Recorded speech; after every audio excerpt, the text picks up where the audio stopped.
一応ギターフリックスは全国優勝してましたし、ポイントランキングも1位だったんですよ。格闘ゲームにそのシフトするきっかけみたいなのって何かあったんですか？僕は闘劇を見てからですね。自分がゲームが得意だと思ってたんで、挑戦しないと人生後悔するなっていうことでストリートファイターやり始めましたね。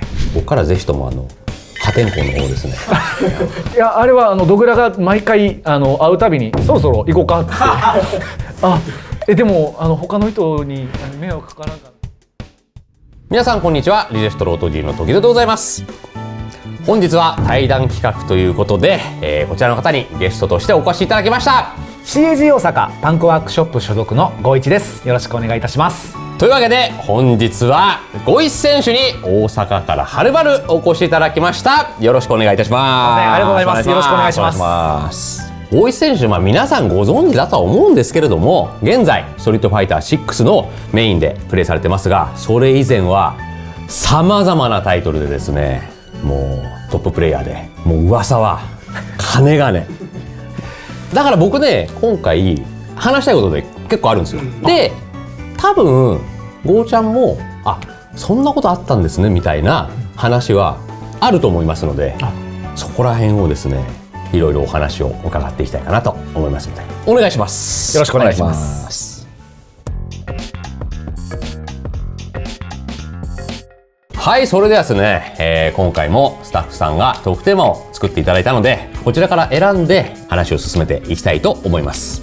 まずは、月並みなんですが、ゲーム遍歴の方から、ちょっとお話しいただければなと思います。結構いろんなゲームやってるんで、やってきたんですけれども、これやり込んだゲームでいいんですか、それとももうやってきたゲームですか？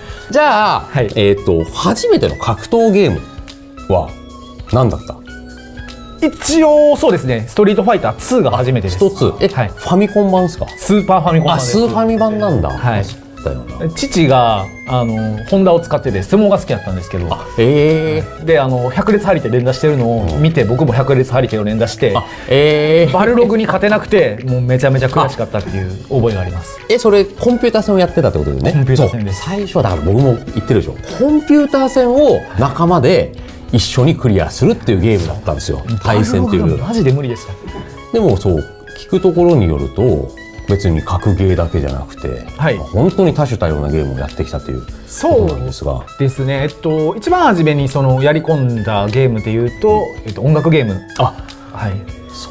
をメインでやってまして、もうそれこそ小学校5年生の頃、なんか友達が僕の家にビートマニアを持ってきたんですよ。こんなんあるんやと思って、普通のコントローラーでやったのが初めてのきっかけで、めちゃめちゃ面白いです。そこからハマっていきました。結構やり込んだ。めちゃめちゃやり込みましたね。ビートマニアもそうですし、あと DDR が社会現象になったぐらい流行ってまして、もう親にもうねだり込んで、プレステのコントローラーあったのがあります。あれ買ってくれたんだ。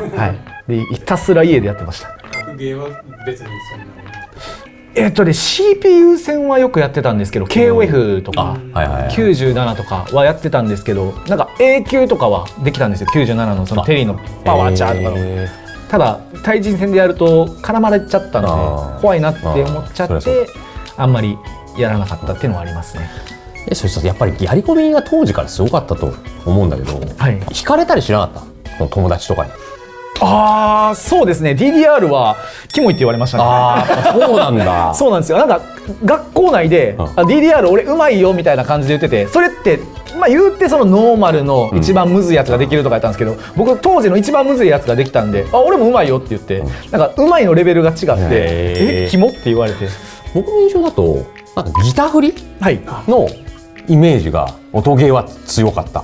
そうですね。一応ギターフリックスは全国優勝してましたし、ポイントランキングも1位だったんですよ。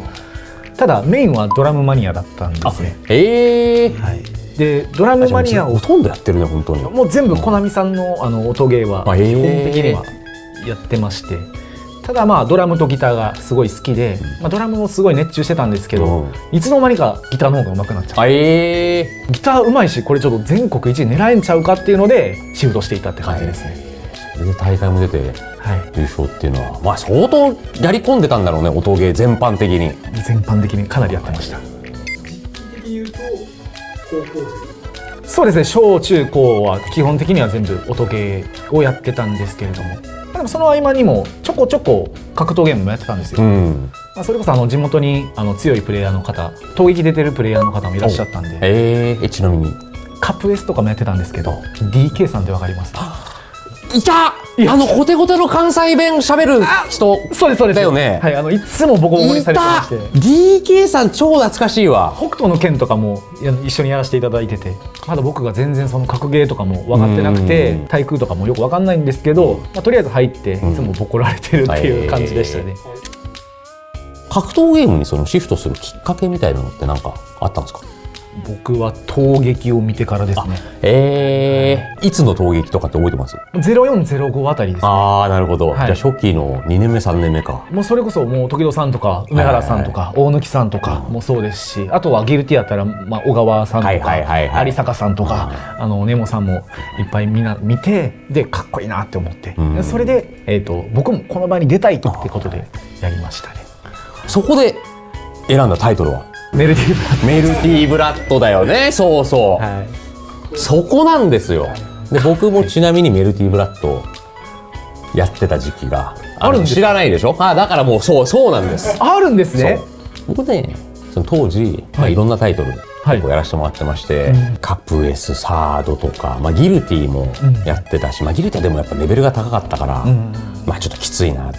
でも闘撃っていろんなタイトルやっぱりあるし、ありますね、このタイトルに出たいからやってたんだけど、そこでメルブラにね目をつけてちょっとやってみようかなと思って、結構練習したつもりだったの。ちなみにキャラは何ですか？暴走アルクエイド。いいキャラ使ってますね。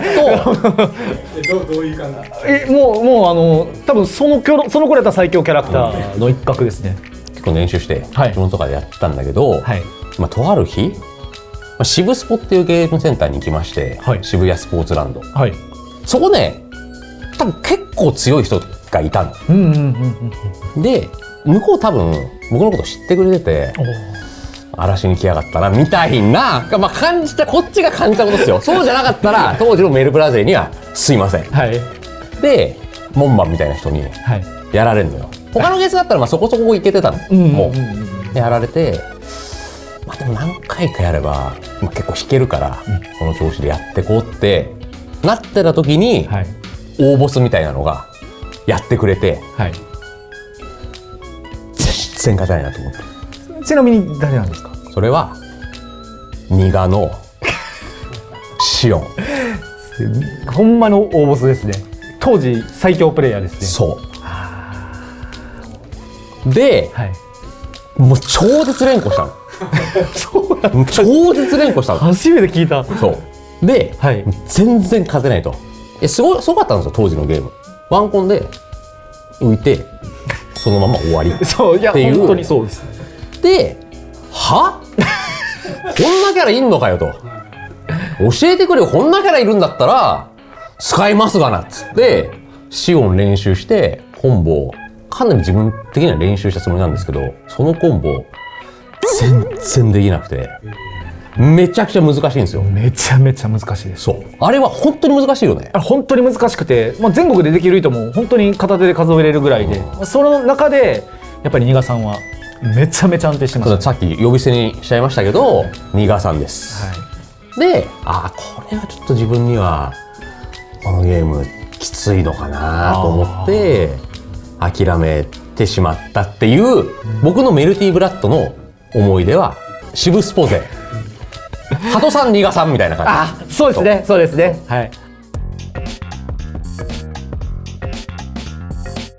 で、そのニガさん、そっから結構追っかけてたんですよ。ニガがギルティを始めたらしいみたいな。で当時ギルティってすごいプレイヤーの数も多いし、小川とか、ネモとか、そんな中メルブラからニガが殴り込みをかけに行ってるらしいみたいな。そうですよね。で思わずミクシーでファンメッセージをそうなんですか？ニガさん何て送ったんですか？ニガさんギルティやってるって聞いててめめちゃくちゃ応援してるんで、マジですか。頑張ってくださいみたいな。そう。なんかメルブラ勢からしてもなんかすごい嬉しい感じですね。ひょっとしたら本人びっくりしてたかもしれないけど、そうですね、ありがとうございます、頑張りますみたいな。そうで、なんでこの話がこのゴーちゃんの前でしてるかっていうと、だから当時メルブラとか電撃っていうゲームがまた出て、そうですね、関東ではもうぶっちぎり最強なんだなっていうイメージね。分かんないよ、全然分かんないけど、自分のその経験があるから新潟が強いと。で、関西には51がいると。で、そこがもう競ってるよみたいなのを、メルブラだったかな、電撃だったかな、東の2がそう対西の51で、いや何言ってんだと、絶対東の2がの方が強いでしょって思ってたんですよ。で、なぜならば東撃ギルティ出て優勝してるんですよ。そう超レベルの高い参入して優勝して男泣きっていう、俺も泣いちゃうぐらいの感動ストーリーがあって、やっぱすごいなと思ってたところに、なんかその西対東の対決があると。で、その2がを打ち破ったのが51っていうストーリー。合ってます？合ってます。合ってやっぱそうなんだ。そうですね、関西では基本的に全員勝てて、ニガさんがめちゃめちゃ強いぞと。そう、タイトルは何だっけ？電撃ですか。はい、結構西と東でバチバチなんですよ。で、こっちの方が強いやろと。それで実際に秋葉の大会終わった後に10先はあるかと。そう、10先聞きました。そう、10対9までもつれました。めちゃめちゃ大激戦でした。ちなみに1回目は僕負けてるんですよ。ああ、そうなんだ。はい、キリトっていうキャラクター使って負けたんですけど、その後にちゃんとシャナっていうキャラクター使って強キャラに変えてでもう一回出させてくださいと。で、リベンジしたっていうのがあるんですけれども。なるほど。杉尾さんはまだゴイチさんのことを全然どんなプレイヤーかとかも全然知らなくて、名前だけ。そうで、そっからやっぱすごいプレイヤーがいるんだろうなっていうのを、だからそれを経ていよいよ51がストリートファイターにやってくると、ついに来ましたかと。そうですね。そう、正直なことを言いますと、僕はプロになるまでカプコンゲームは勝てへんもんやと思ってたんですよ、勝手に。だからもう今までやってたゲームがもう電撃とかもそうですし、メルティブラッドとか、だから地上戦があんまりなくて、結構飛び跳ねて好き放題やるって感じだったんですけども、どっしりするっていうのが分かってなくて、勝てないのかなって思ってたんですね。ただプロになるって決めた時に避けては通れない道じゃないですか。ってことで、5でちょっと目指してみるかってことで参入したって感じですね。なるほどね。それで入ってきてチュンリーでテイク100です。俺がやってるのはやっぱストロングスタイルなんだ。やっぱ時のメルブラ勢にやられて、それが巡り巡って51っていうさらなるそのストロングが現れて、それがいよいよストリートファイターやってくれて、そこと戦えるってなった時に負けられないなって思いがやっぱ人一倍僕はあったんですよ。あ、そうだったんですね。そうなんです。それ知らなかったでしょ。全然知らなかったです。ただのなんかマーク厳しいおじさんみたいに思ってたでしょ。いや、そうですね。なんかいつもの試合の時も全力でやってくれはるなっていう。そうなんです、はい、これはね、そう僕が取っといたんですよ、おちゃんに言わないように。これは僕が渋スポ勢ハトニガにね、もうやられてねこんな強いやついんのかって、そこと切磋琢磨して、はい、ね、大阪のビッグボスが来たっていうのでいまだにマークを外せない人っていうので嬉しいような、でもなんか僕あんま関係ないようなそれ逃がさんやないかみたいなそのゴイチさんがスト5を始めた理由のところをちょっともうちょっと聞きたいんですけど、はい、格ゲープロとして食べていくためにスト5を強くならなきゃいけないって考えたみたいな。そうですね、もうゲームはもう趣味の範囲でやって、もう結婚したらやめようっていう考えだったんですけれども、ただそのストリートファイター5が出る前にちょうどエボに招待していただけまして、それこそその電撃とかメルブラとかをやってはるアメリカのコミュニティがありまして、その方々がなんか僕のことを認知していただいて一回エボに来てよってことで、その時は再度出させていただいたんですけれども、メインタイトルを見るとそのゲームで本当にもう時戸さんとかもそうですし、桃地さんとかも決勝で戦ってはったりとか、すごい世界があるんだなっていうことで、自分がゲームが得意だと思ってたんで、挑戦しないと人生後悔するなっていうことで挑んでみようってことでストリートファイターやり始めましたね。今のは多分2015ですかね。その時は2015です。プロになられたのは2010 6ですね。16、はい、じゃあその翌年だ。ストリートファイター5がちょうど出るタイミング、出て、そうです、その10月11月頃ですかね、なるほど。ちょうどカプコンカップ出場が確定して、かつエボも結構いい順位だったんですよ、4位かな。で、ちょうどその時にサイクロプス大阪ができるよっていうことで、初めはドグラだけだったんですけれども、ドグラの推しで関西にもこやつがおるんだっていうことで、僕を紹介していただいて、入らせていただいたという形ですね。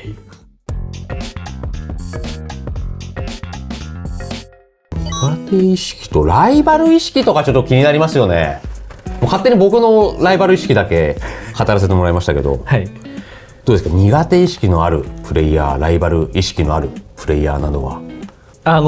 それこそ僕が、初めて入った時の尊敬してたプレイヤーの方々はやっぱすごい尊敬してるんで、その気持ちがずっと強かったんですよ。だから梅原さんとかもそうですし、時戸さんもそうですし、孫さんとか、闘技で第一線で活躍してた方々がやっぱすごい憧れでもあったんで、そういう方々はやっぱり対戦する時にちょっと緊張してしまうっていうのが初めの方は強かったですね。最近それがやっと取れてきたといいますか、のびのびとできるようにはなったんですけれども、その方々が苦手意識ある方っていう。なるほど、まあだからいわゆるレジェンズたちということだね。そうですね。大会で時戸さんに勝ったこと多分ないとおっしゃってたと思うんですけど、やっぱ時戸さんにも苦手意識が強い。そうですね、めちゃめちゃ強いですし、ただ中国で1回勝ったことがあったらしいです。知らなかったんですよ。国家が負けてるからやっぱ。いや、そう、もう負けすぎて多分何十回とやってるんですけど、なんかあとちょっとっていう時でも、確かになんかそうだね、惜しい試合をものにできてるっていう感じかな。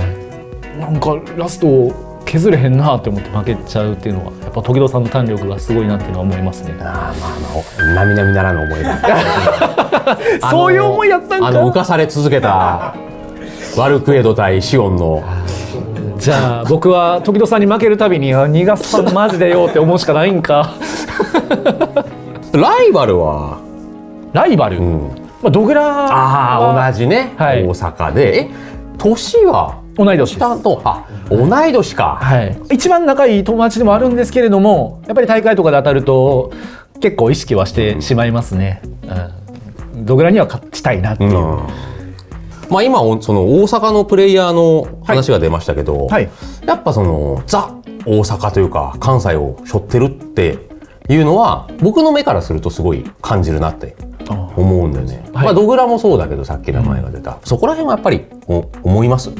そうです。それはもうそう思ってやってますし、昔はオンラインというよりはオフラインで集まってやってたっていうのもあるじゃないですか。5の頃もやっぱ関東の人たちってオフラインで集まってやるっていう文化があって、その中で大阪とか地方で勝ってるそのモデルを見せるといいますか、そういうのが大事なのかなっていうので、そういう気持ちを忘れずにやってるっていうのはありますね。東京の方が有利だなとか感じるところってあったりしますか？そうです。ゲームに関しましては今のストリートファイターは特にないかなっていうふうには思いますね。ただやっぱりそういうお仕事とか、そういった面ではやっぱり東京で集中してるなっていうのはどうしても否めないので、そこは東京の方がいいのかなっていう感じではあります。状況はしないですか？僕は基本的には大阪にいたいなっていうふうに思いますね。剛腕呼びについて剛腕呼びについてなんで剛腕なんですか？これはですね、いやこれ僕発祥というよりはゴーちゃんがまだ出て間もない頃に、海外の大会の実況解説で「おおゴーワングレイト!」みたいなこと言ってたんですよ。それいいなと思ってま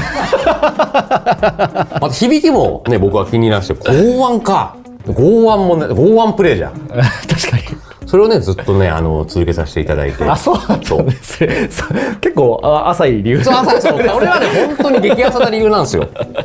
剛腕って呼ばれてたの気づいてた？海外の実況遠征で。そうですね、一番初めの方はゴーワンって言われてて、だんだん認知されていくにつれてゴーイチってなってて、あ、認知されて嬉しいっていう感じにはなってましたね。まあすいません、ご一さんのファンの方にはちょいちょい出てくるかもしれないんで、まだまだご容赦いただければなと。剛腕でももちろん、はい、もう呼んでいただけるだけで嬉しいです。ありがとうございます。剛腕呼びするのって時戸さんだけですか？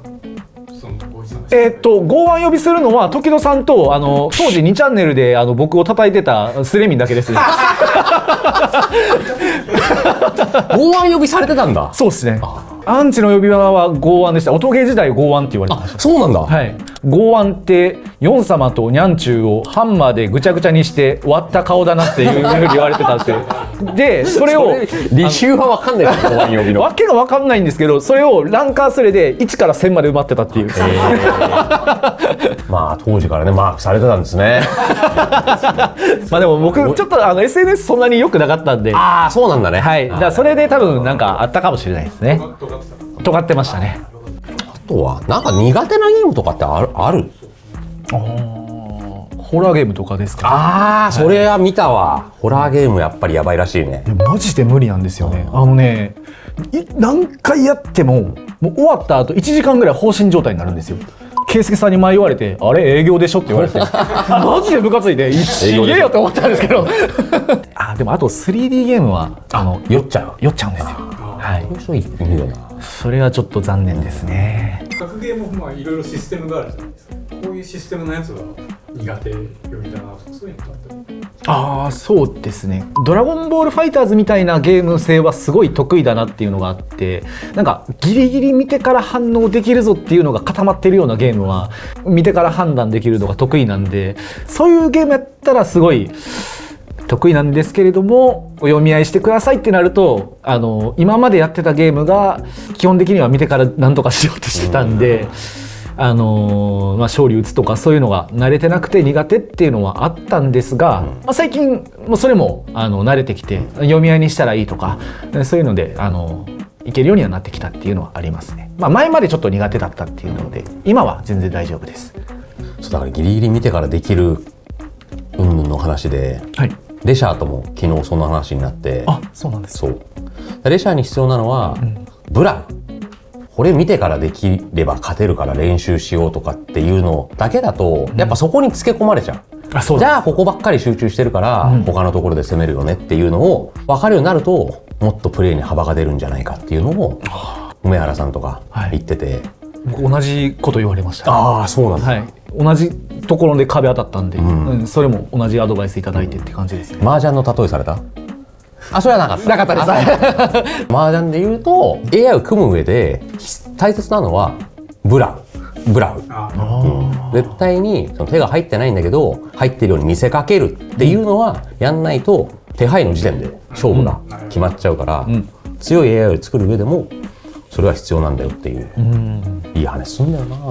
いやでもその麻雀の例えばレシャーには全く伝わってます。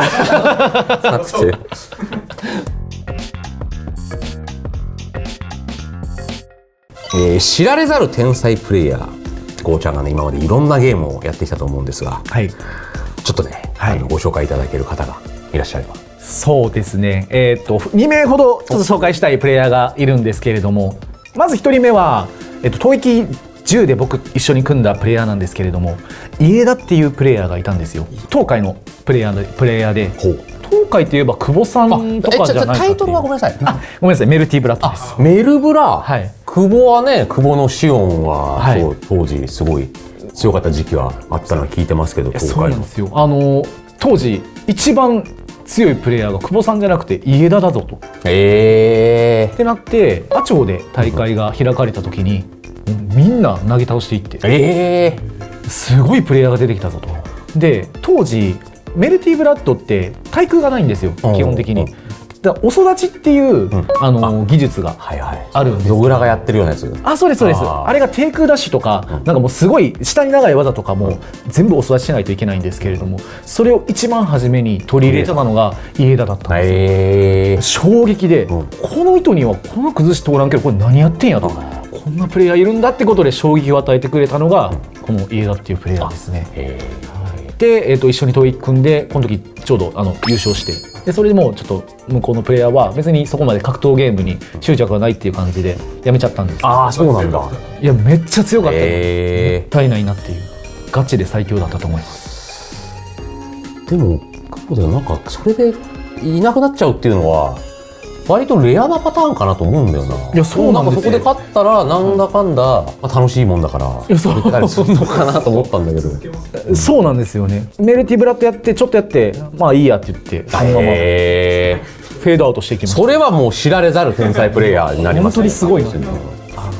あと一人、シッキーさんっていう。シッキーさん。はい。メルブラの方ですか？メルブラとあとはペルソナ。ペルソナはもう誰が最強って言ったらシッキー。マジ？みんなが言うぐらい。ペルソナちょっとやってたけどな。モケも言ってます。誰が一番強いかなって言ったらいやシッキーでしょと。マジで？はい。反応速度が速くてかつ、もう読み合いもめちゃめちゃ強くて、バランスの取れた差し合いとかもめっちゃうまいんですよ。メルティブラッドになかなか差し合いとかないんですけれども、もう当時からなんかもう差し返してきたりとか、なんかもうすごい反応で、だけ自由度の高いゲームで、でもまあそういうもんなんかなって思ってペルソナに行くと直前ガードがうますぎて、ナオトっていうキャラクター分かります？銃パパパパパパーンって映れ技あるじゃないですか。かかとでエーパやってくるキャラだよね。そうですそうですそうです。パパパパパパーンっていう銃を全部直後パパパパパパーンって毎回取るんですよ。いや左でどうなってんのっていうかつ中段とかも全部立つんですよ。いやそんなんできたらそれは勝てるよなみたいなプレーをしてるプレイヤーです。この方もなんか別にもうプロ目指したらどうなんて言うんですけども、特に興味ないみたいな感じで。もうペルソナが出てる時は割とプロっていうのが出てた時代だもんね。そうですね。でなんかもうゲームの方に就職されて、なるほどなるほど。ゲーム関係はやってるんですけれども、プレイヤーとしては別になんかもう趣味でやるみたいな感じでひっそりとなんかいろんなゲームをやってるんですが、やっぱそのゲームをやるとひっそりと大会とかは出ないんですけれども、めっちゃ強いやつ俺これ誰やねんみたいなのは大体シッキーです。そうなんだ。じゃあいまだにやってんだ、ね。なんかちょこちょこやってるっぽくて。その前世紀と剛一さんが対戦すると、はい、どっちが勝ち越す？メルブラは同じぐらいです。はい。メルブラは同じぐらいなんだ。同じぐらいです。はい。やばいね。五分です。まあだから生まれた時代が違えばっていうプレイヤーはやっぱりそう、いらっしゃるでしょうね。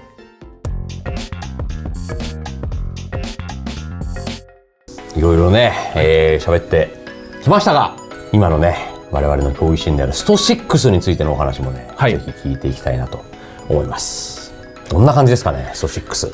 難しいですよねやっぱり。そのどういう風にして自分の味を出すかっていうのとか、いろいろと模索している段階ではあるんですけれども、自分はちょっと結構変わった攻略をしようって思って、なんかバーンアウト戦略とか、ノアっぽい感じですね。とかもなんか取り入れたりとか、いろいろと試して、どれがいいのかっていうので模索している段階っていうのはありますね。オリジナリティに関して言えば、やっぱレシャーが瞬に使ってるんだけど、剛一さんのプレーだけは真似できないかもしれませんって言ってた。他のチュンリーのプレーは多分時間かければできるようになるのかなみたいな感じだけど、ゴーちゃんのプレーだけは難しいかもしれません。それはレシャーに言っていただけたらめっちゃ嬉しいですね。でも結構そういうコンセプトにやってますね。自分の色を出したいんで、かつ、それでちゃんと勝てるっていう、それが実は強かったっていうのがやっぱ一番だと思うんで、そこを目指して。いろんな経験から今の発言が来てると考えると、もう深いコメントなんですわ今のは。そうまあ、今後の店舗なんかをですねちょっとお話願えればなと思います。どうですかね今後。はい、第一の目標としてはもうずっと変わらないんですけれども、僕あんまりストリートファイターで結果が乏しいと言いますか出てないんですよ。ちゃんとその優勝するとか。トップ8率結構高いイメージあるけどね。そうですね、そこまでは残るんですけれども、最終的にやっぱりなんか3、4位とかで終わっちゃったりとかは多いんで、やっぱりカプコンカップ、エボとか、そういった大きい大会で優勝するっていうのはもうずっと目標に掲げてやっているっていうのはあります。はい、なるほど。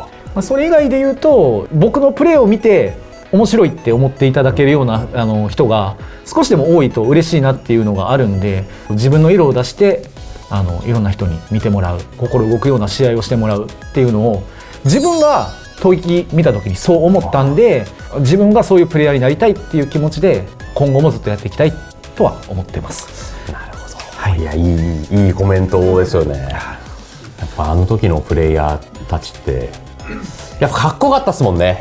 その色とか、はい、もうなんか入場シーンからもう人が出てますよね。この人ちょっと悪そうやけど、うわゲームは丁寧やなみたいなもうみんなあったんで、まあ今後もね僕からぜひとも破天荒の方ですねコンプラに注意しながら、出てましたかね、時々。ありがとうございます。そうなんですよ。もうあれはどうなの最近大阪。いや結構盛り上がってますよ。で、剛腕とかもねそうですね。そうですね。頑張ってるしね。結構いい感じです。あ、来ましたよね。俺の名前はもう一度。ごめんなさい。マジでちょっと。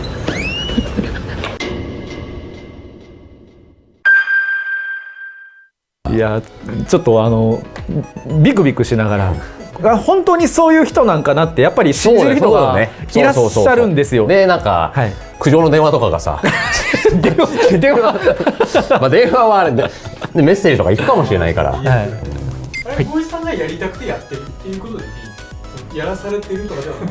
いやあれはドグラが毎回会うたびにそろそろ行こうかってでも他の人に迷惑かからんかなって言ったら、いやいける、お前売れたくないんかって言われていややっぱりちょっと生活あるし、やりたいけどって言ったら、じゃあやろうやって言って俺声かけてくるわって言って、ありがとうございますってドグラさんがプロデューサーです。そうです。考えてるドグラエイタがいつも考えてくれてますはい、本日の動画は以上となります。ごいさんありがとうございました。ありがとうございました。どうでした今回の対談は？いやそうですね、時戸さんとこういうふうに1対1で喋る機会っていうのがもう初めてなんで、昔のその時戸さんのメルティーブラッドの話からさまざまなものを聞けたりとか、あとはこういった場でまだ話してなかったことも話せたんで、すごいいい機会をいただけて本当にありがとうございました。ありがとうございました。楽しかったです。本当に胸の使いがちょっと取れたといういつ言おうかなと思ったんですよ。いつも今度からは時戸さんに負けたらニガさんのちょっと半分ぐらい整理しますボーイさんの方から、告知なんかがあったら。はい、Twitch、YouTube の方で配信、あとは動画投稿などもしておりますので、ご興味のある方はぜひ見ていただければ幸いでございます。よろしくお願いします。はい、よろしくお願いいたします。それでは本日はこの辺で、また次回の動画でお会いしましょう。また。ありがとうございます。